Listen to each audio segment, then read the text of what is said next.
ẹ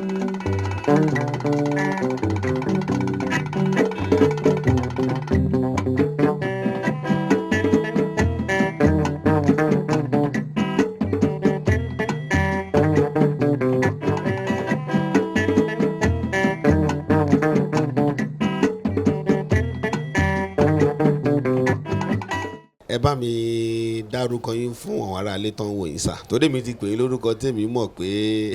máa pè yín kẹtọ́ mi kúkan olólùfẹ́ yín káàkiri tí wọ́n ń béèrè yín tí wọ́n ní lórí ètò àgbààgbà yìí àwọn fẹ́ ká gbé yín wá sà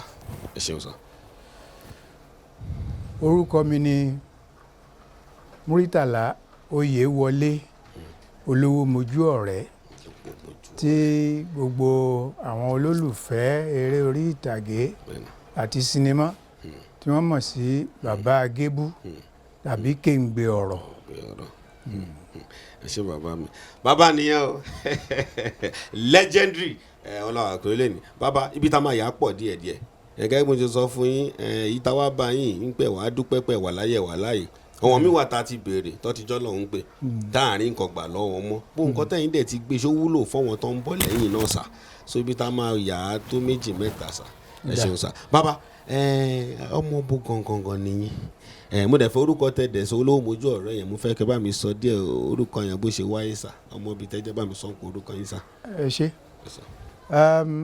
ọmọ bíbí ìlú Ilé Ifẹ̀ Ifẹ̀ òye lágbo ibi ojúmọ́ ti mọ́ wá ni mí ìtumọ̀ orúkọ mi Olowomojuore orúkọ ńlá ni nítòótọ́ ẹni ńlá ló dẹ̀ pọ orúkọ náà sílẹ̀ bàbá tó bí bàbá mi ni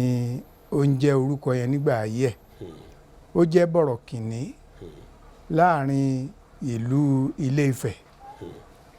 gbajúmọ̀ gidi ṣé ẹ mọ̀ pé téèyàn bá ti gbajúmọ̀ tó sì tún jẹ́ bọ̀rọ̀kìnní gbogbo àwọn èèyàn ló máa ṣùgbà ẹ̀ pàápàá jù lọ àwọn obìnrin bàbá táwọn wí yìí ó wá lawọ́ ó kóyàn mọ́ra débi tí àwọn èèyàn tí ó kó mọ́ra yìí náà ni wọ́n wò sùnsùnsùn níjọ́ kan náà sọ pé bàbá yìí máa ń tọ́jú ọ̀rẹ́ ṣá ó mọ ojú ọ̀rẹ́ tọ́ púpọ̀ Olowomojuore tọ́ ìtumọ̀ orúkọ mi nìyẹn. bàbá mo fẹ́ bèrè ẹ ṣeun sà bàbá Gebu níbo nìyẹn ti wá sà ta ló fún lórúkọ ẹ jẹ́ tí ń bèrè yẹn. ó mà ṣe olórí wa ń ṣe orúkọ táwa fi mọ̀ mí nìyẹn àfi mọ̀ yín nìyẹn ọ̀pọ̀lọpọ̀ àwọn èèyàn bẹ́ẹ̀ náà bó ló ti wá sà. ẹ ṣé gan nígbà tí mo kọ́kọ́ kúrò látọ́ka tí mo padà sí Ìbàdàn ìkan òdì kan lọ́wọ́ ètò pé ká paṣẹ́ pọ̀ ká máa ya magazine Ìbùkún Aláwàdà ó ń lọ láyé ọ̀tọ̀ wọ́n ẹ̀ṣẹ̀ dá iléeṣẹ́ TSOS sílẹ̀ ńgbà yẹn ni that was 1982 or so ẹni tí wọ́n wá gbé iléeṣẹ́ TSOS lé lọ́wọ́ tó jẹ́ bíi director ńgbà náà Láolú Ògúnníyì àtijọ́ ṣiṣẹ́ ní rédíò Nàìjíríà táyé ìjọ́hun kó ti dúpẹ́ pé ó lọ ìlú òyìnbó ó tún padà dé nígbà tó máa padà dé WNTV WNBS yẹn ni ló padà dé sí nígbà tí iléeṣẹ́ yẹn máa metamorphose sí TSOS tó yí padà sí Television Service of Oyo State láyé olóyè Bọ́lá Ìgè Láolú Ògúnníyì ni wọ́n pè wípé kó wá ṣàgbékalẹ̀ iléeṣẹ́ yẹn ó ti mọ ọpọlọ mi ẹ̀bùn ọpọlọ mi ó dẹ̀ ti mọ̀ pé ó ti gbọ́ pé mo ti padà sí Ìbàdàn ó wá pè mí ó ní kí n jọ ó ní iléeṣẹ́ tán ní kò mójútó yìí ó lóun fẹ́ àwọn eré tó tuntun àwọn àìdíà tó tuntun táwọn èèyàn ò sábà rí irú ẹ̀ rí ó lóun fẹ́ ó nítorí náà ó lóun fẹ́ kí n lọ bá òun ronú eré tí mo bá lè ṣe ọlọ́sọ̀ọ̀sẹ̀ tí mo bá lè ṣe tóun máa record fún station yẹn ó ní ó gbọ́dọ̀ dá dúró kó má jọ tẹnikẹ́ni that is a unique concept.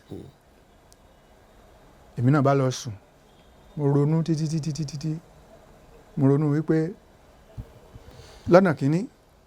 mi ní máa sọ pure Yorùbá màá máa lo èdè Ìjẹ̀ṣà láti fi ṣeré gẹ́gẹ́ bí ẹni tó máa jẹ́ star actor.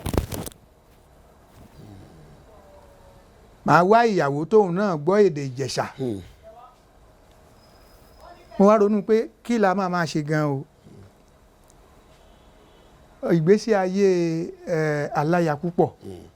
ó ti pẹ́ tó ti ń wù mí láti ṣe nǹkan ń pa ẹ̀. mo wá ń wò pé ìjásíkò tó fún nǹkan ìbáyìí n bá discuss ẹ̀ pẹ̀lú Láolú Ògúnníyì pé ìgbésí ayé àwọn aláya púpọ̀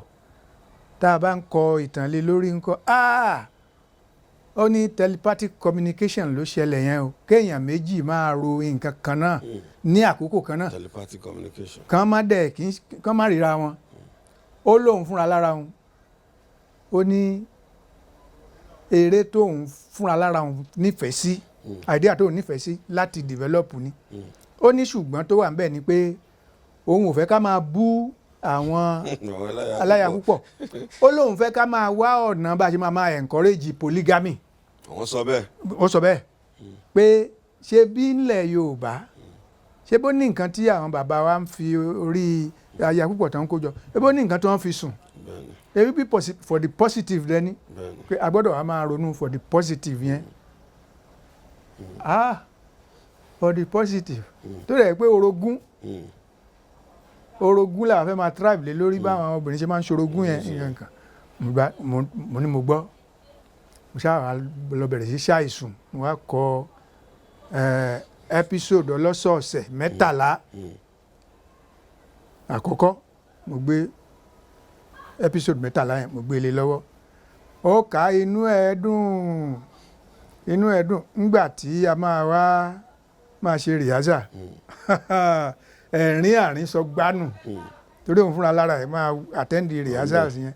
Ìwó láti lọ yà bíi sinimá ẹ̀rín àrínsọ gbánù ni. wọ́n á kọ́ọ̀tì kámẹ́rà á kọ́ọ̀tì tó 15 torí èdè Ìjẹ̀ṣà tí mo lò yẹn ó tuntun lójú àwọn èèyàn ó sì bá àwọn èèyàn lára dé. ọ̀kárí àwé sọ̀rọ̀ mi ọ̀dà style díẹ̀ Jésù àgbàdúrà rẹ̀ Òdùmọ̀rẹ́ á fi mélòdì sáyé rẹ̀ how much are you? kí ni ìsíkọ́tò rẹ̀ ní gbogbo ìgbà yẹn ó tuntun lójú àwọn èèyàn àti lára àwọn èèyàn títí kanra àwọn ọba títí kanra gómìnà. mo rí gómìnà tó yẹ pé military administrator níláyé ìgbà yẹn tó yẹ pé kò lè ṣe kó má wo alájọpín nígbà tí wọ́n ti bẹ̀rẹ̀ sí AI. wọ́n ní ó máa ṣọ́